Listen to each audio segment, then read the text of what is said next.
বালিশ ছাড়া ঘুমাতে না পারা মাথাটিকেও একদিন শূন্য মাটিতে শায়িত করে দেয়া হবে। দামি মেকআপ, শাড়ি আর গয়না পেঁচিয়ে থাকা দেহটাও একদিন সাদা কাফনে মোড়ানো হবে। সামান্য বৃষ্টিতে ভিজলে জ্বর ঠান্ডা লেগে যাওয়া দেহটাও একদিন বৃষ্টি স্নাত স্যাঁতস্যাঁতে মাটির নিচে থাকবে। একটু গরম সহ্য করতে না পারা দেহটাও হয়তো একদিন কবরে আযাবের আগুনে পড়বে। একা একা অন্ধকারে থাকতে ভয় করা, ভূতের ভয় করা দেহটাও একদিন অন্ধকার ভয়ানক গহীন কবরের ভেতর পচতে থাকবে। এত বন্ধু বান্ধব, আত্মীয় স্বজনের সাথে খোশ গল্প করা মানুষটার কবরও সময় করে একদিন দেখতে যাবে না কেউ। দিনে শতবার শূন্যতা অনুভব করা অথবা ভালোবাসি বলা মানুষগুলো মৃত্যুর কিছুদিন পর থেকে আর আপনাকে মনে রাখবে না। কোটি টাকার সোনার হরিণ রেখে গেলেও তা কোনো কাজে দিবে না, কারণ এই ধরনীতে সবাই শূন্য হাতে আসে আর শূন্য হাতেই ফিরে।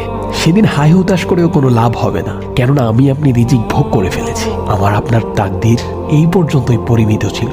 আল্লাহ আমাদের সকলের কবরের আযাব মাফ করে দিন ও মৃত্যু পরবর্তী জীবনের জন্য